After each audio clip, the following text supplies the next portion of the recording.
So today I want to talk about some guys that are cooked in the league, right? We all know a couple of those guys. Some of them probably play on their team. Honestly, every team probably has one guy that's cooked. That's like, we just got to keep this guy around until next year's draft or until maybe one of our young guys develop.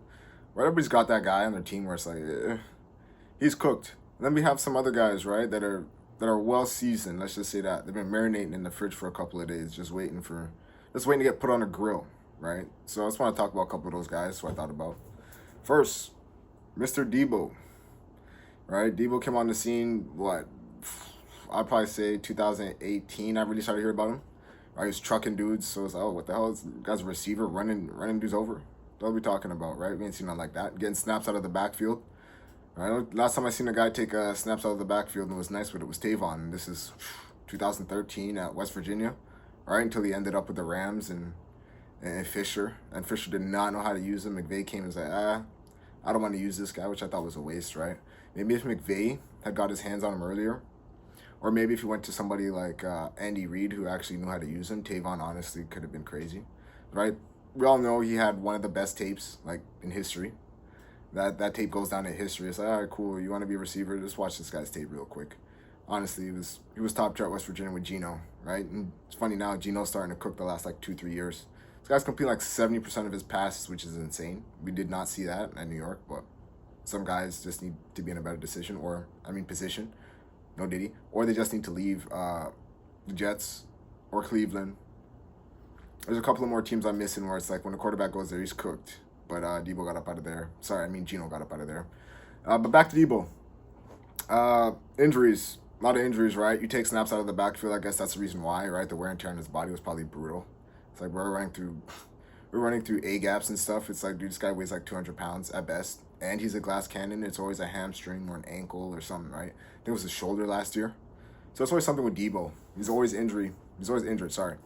Um, that's a big part of it. And him just not being able to do what he used to do, let's say 3-4 years ago, even 2 years ago, right? We're cool. We'll give him some tosses. We'll give him some runs up the middle. We'll give him some screens. We'll give him some jet sweeps. And he's going to, take a screen for 30, 40 yards and run over somebody, right? That's over with. That's over it. And that's why I believe he's cooked, right? And you see the footage of him now. It's like, Debo, why do you look like you're 230 and you're probably, 5'10", 5'11", on a good day, right? So Debo just might be cooked, right? It's like if you can't produce with Mike Shanahan, I don't think it's going to happen, right? Like, you don't produce with one of the best offensive minds in the league, you're probably not going to produce. And then they go out and they drafted, let me not forget his name, buddy who got shot in the chest. Sticky Ricky, no Diddy, right? Sticky Ricky. They go out and draft Sticky Ricky in the first round. So it's like, once that happens, and then they go and they give Ayuk his money, then you get hurt, it starts getting dicey. You don't want to run in the backfield, right? So they got him up out of there. Is he in a better position? I don't know, right? Considering it's Washington, and if you can't succeed with McVay, yeah, right? I don't know how it gets better than that. Maybe Andy Reid, maybe in Chicago. But there's a couple other minds where it's like, all right, cool, these guys are really creative, but you don't work out there, it's probably not going to work too well. All right, Kyle Pitts. That's the next thing we're talking about. Kyle Pitts, drafted first round, top 5. I'm gonna jog back to my memory and say 4th overall. What has he done since then besides his first year at Matt Ryan? First year, arguably, had a really good year, right? 1,000 yards as a tight end in your rookie year is insane, considering it's honestly one of the harder positions to learn and develop. Some guys, you just get it instantly, right? Like Brock Bowers. Like, that's something we probably should not expect from every tight end that comes out in the first year, regardless of who it is, because you're probably not going to command 150 targets as a rookie tight end. Like, that's extremely unlikely, and you're probably not going to get open as much as he did. So Brock Bowers is an anomaly. But back to Kyle Pitts. Since his rookie year with Matty Ice, right? He hasn't been doing too much. A lot of coaching staff changes. Arthur Smith does tight ends absolutely no favors unless your name is Jonnu Smith. Quarterback situation was terrible. Last year he had Mariota. This year, who was it? Kirk Cousins with no Achilles. Then, of course, last year in the 2024 draft, they go out and take Penix, who looks decent. So we'll see how that plays out this year. But Kyle Pitts has not been able to really show us a long stretch of games where it's like, all right, This is why they got him so high. Like, you take a tight end at number 4, which is basically an anomaly. Honestly, I could probably just guess that he's probably the highest tight end drafted at that. Yeah, there's probably nobody drafted higher than Kyle Pitts ever, and he hasn't produced much. But oddly enough, he produced just as much as Deebo Samuel's on less targets. Right? He went 600 yards, 4 TDs. It's like, all right. So Deebo is really cooked when you really think about that. Kyle Pitts had a better year with what's his name, Kurt Keely's Cousins, and less target share. So Deebo's really cooked. But back to Pitts. If he doesn't cook this year, he's out of here. He's already in the oven, right? Like, if you had him on any of your fantasy teams, you know what time it is. Like, the fantasy community is really over Kyle Pitts. You play that shit, you already know. You probably had Kyle Pitts, you're like, man, I'm not drafting this guy again. There's way too much potential and not enough production. So that's one of those things for me with Kyle Pitts. It's like, I don't think he's got it. Maybe he just hasn't picked up the game yet. I understand, right? Like, the quarterback situation does him no favors. But when other guys produce, like, why do we have Donald Mooney damn near having a career year? Drake London has his best year, but Kyle Pitts is still Kyle Pitts, and he's losing playing time towards the back end of the season. Like, this doesn't make any sense. So I'm thinking, like, for us on the outside looking in, there's got to be something under the hood with him, right? Where, like, something's wrong, something the coaching staff is seeing that we're not, because it don't make no sense. He's way too athletic, way too fast. He's built like Calvin Johnson playing tight end, right? So it's really odd that this is what we're getting from him. But I'm thinking he's cooked. He could surprise me this year, but we'll see. Quentin Johnson. Mr. Quentin Johnson. A lot of drops. Like, this dude's been dropping since we've drafted him. It's because this guy's a body catcher, right? In comparison to Drake London, for example, as I was talking about on Atlanta. He catches with his hands constantly. You see him just pluck it out the air and just run like 3 yards with the ball still in his hand. Just like, dude, you can tuck it away, you know. We know you caught it with your hands. But Quentin Johnson is the total opposite. It's like, dude, you've been in the league for how long now? 3 years? This will be going in his 3rd year, and he's still dropping him. He did close the year out nice, right? In the last game against Oakland, but it's Oakland. Sorry, it's Vegas. But other than that, like, Vlad is a way better receiver than him. We just got him. He's much smaller, a little bit frail. If he puts on some weight and hopefully he isn't a glass cannon, he's going to be a beast. But back to Quentin, that's another reason why he's cooked. We go and we take another receiver and he looks way better than you ever have in 2 years of footage.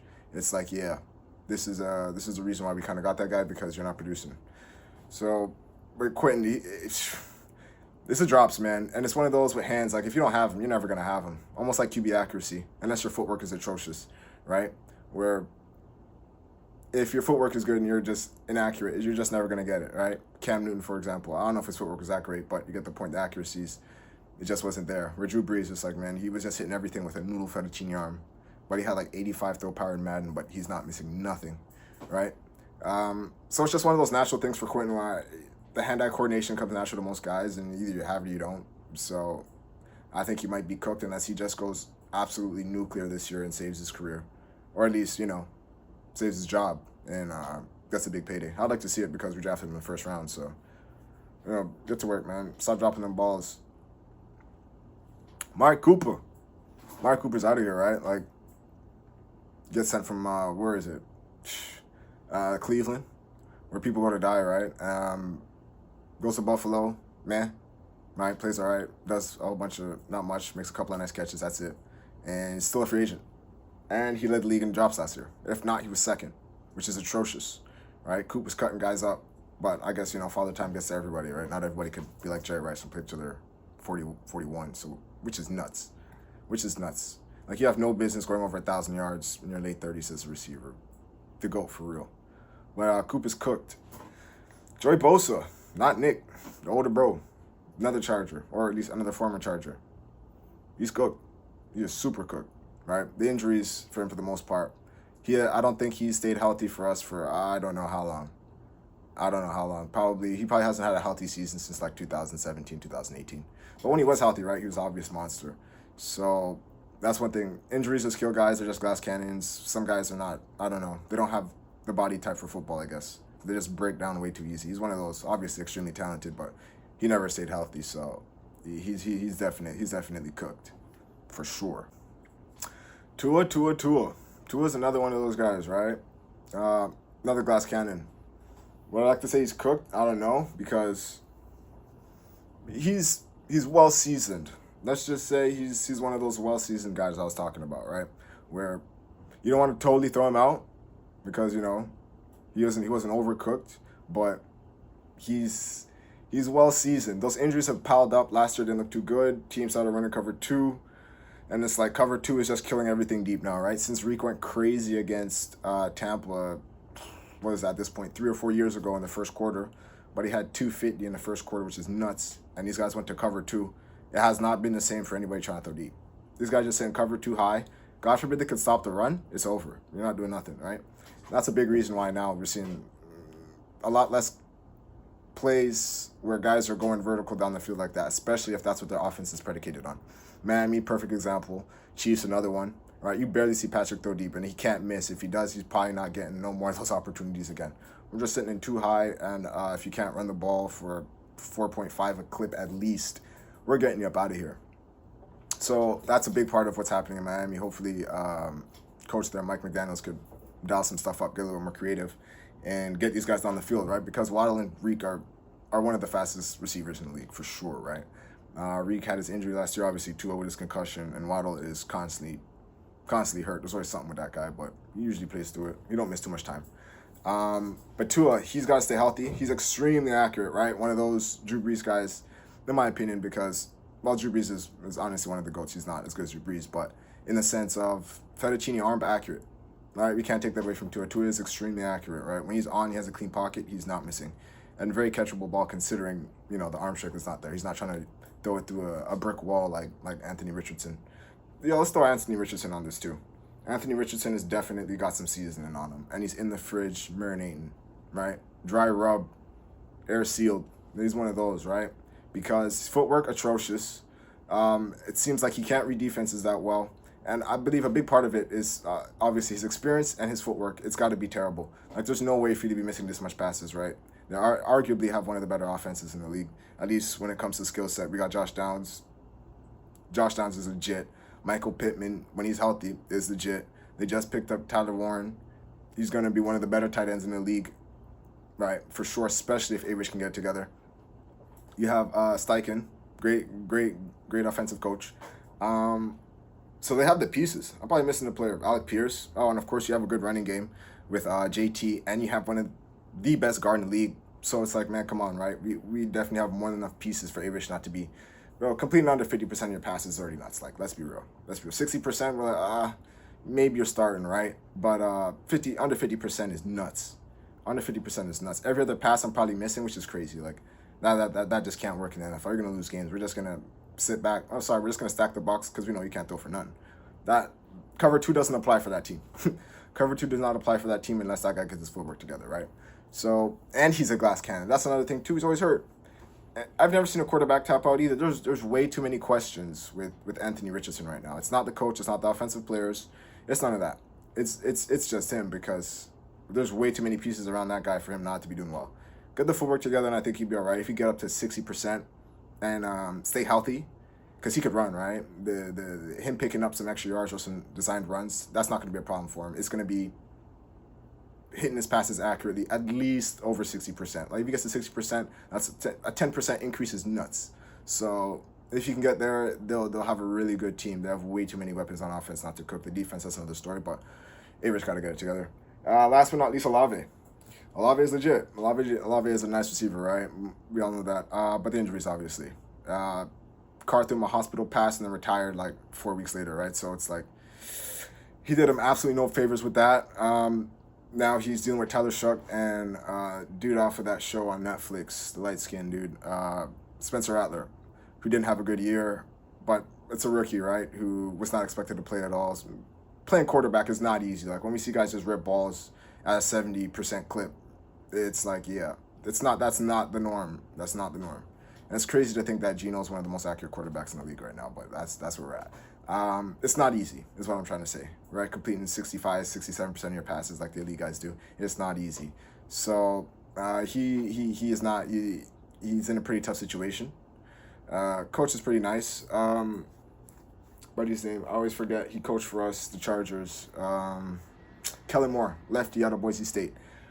He he's solid. Right, he's solid. He helped my boy Herbo get it together. Right, so he's not too bad. Point being, the offensive situation isn't the worst for him besides his quarterback. If he's decent, Olavi could eat, obviously, because there's nobody else. He's just gonna feed him and Kamara and go about it. He stays healthy though. He's gonna be pretty good, but it's the concussions, and concussions one of those things you can't really predict right now. Like, oh man, this guy's bad ankles or bad knees or whatever the case is. So with Olavi, you just gotta stay healthy, and I think he'd be legit. So out of all these guys, he's probably has the less season. He just just doesn't have to get concussed this year, and he'll be straight. Uh, that's really about it, right? There's a couple guys that are cooked that I thought, some guys will come up throughout the year, and I might drop this again, but for now, that's it. Right, later.